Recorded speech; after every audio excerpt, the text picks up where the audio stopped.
फ़जर की नमाज़ पढ़ने का क्या फ़ायदा है और ना पढ़ने का क्या नुकसान है।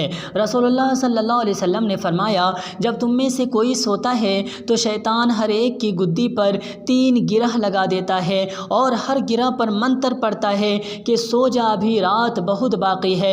लेकिन अगर कोई बेदार होता है, जाग जाता है, अल्लाह को याद करता है तो उसकी एक गिरह खुल जाती है, और अगर वो वज़ू भी कर लेता है दूसरा गिरह खुल जाती है, और अगर वो नमाज भी पढ़ लेता है तीसरा गिरह खुल जाती है। और वो सुबह इस हाल में होता है कि हशाश बशाश और पाकीज़ा नफ्स वाला होता है।